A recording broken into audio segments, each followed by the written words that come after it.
What's going on, guys? It's your boy DeAndre, aka Dre Verez. Now today's segment is going to be a little bit different. I actually want to give to you a couple educational tips on how to become a better barber. But first we get into that, listen, I want to give you a little history on myself. I've been cutting hair since I was 12 years old. And at 16, I was driving around the flea markets, asking people that worked there, everybody, this is way before there were even barbershops inside flea markets. And everybody who worked there, everybody who had a booth, you know, there's employees and owners, I would ask them if they need haircuts, and best believe I was cutting almost everyone's hair inside all the flea markets. Now at 18 years old, I decided to go ahead and get my first job in a real barbershop. And there you have it. All right, enough about me, let's get into the video.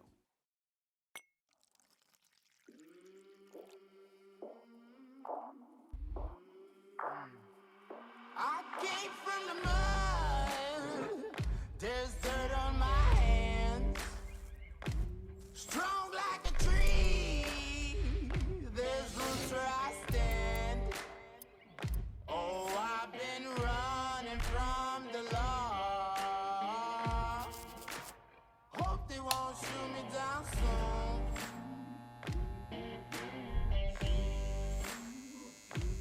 They sing on a sleepless night. Try to catch me howling at the moon.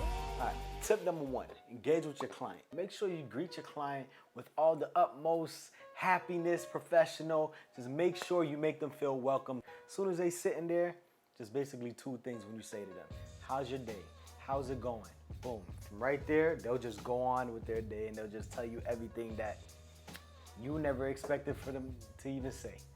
But that's basically one. Always engage with the client. They love that.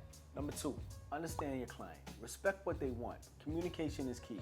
You have to understand what they like and then you give them what they want. You might know what you want for your client, but they might not want the same thing.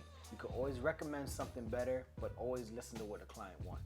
Also, analyze the hair texture, head shape, and especially with new clients. And as you're cutting, stop and take a look at everything.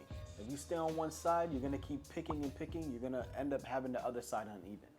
3, educate your clients on product and styling. Your job as a barber is not only to make your client look good in a chair, but when they go home as well.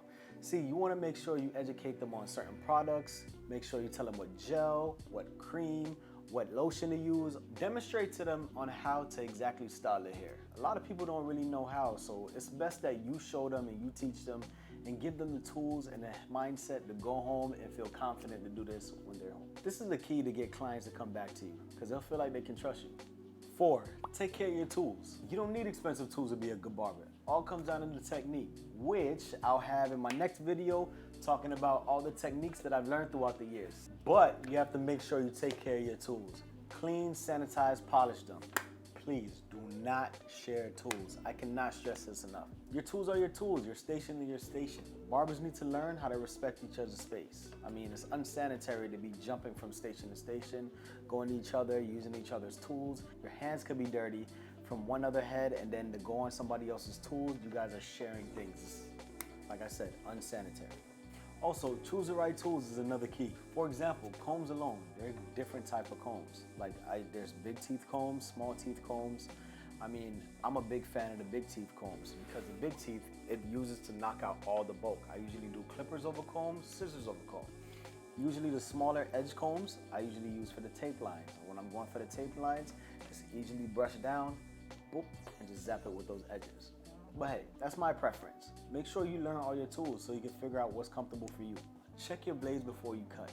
If it's the T outliners, if it's your razor blade, if it's any type of blade on those clippers, you make sure you check them before. Any little chip can happen to teeth on a outliner or a big bulk clippers from, we'll say a Walls, the Andis, anything.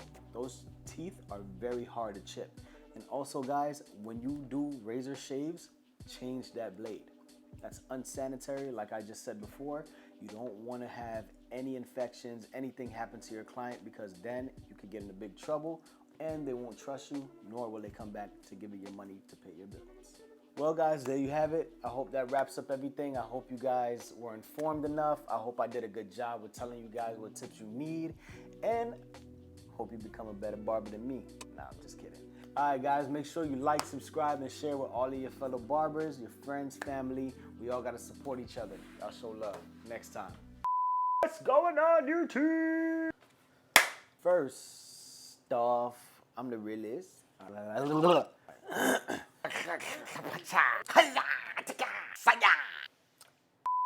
The motion in the ocean, baby, when you mix the potion, it'll have your panties soaking, baby. Did you get the notice? Cause a nigga hardly noticed on that how I got you focused on some tricky hocus pocus, ninja fighter like a lotus.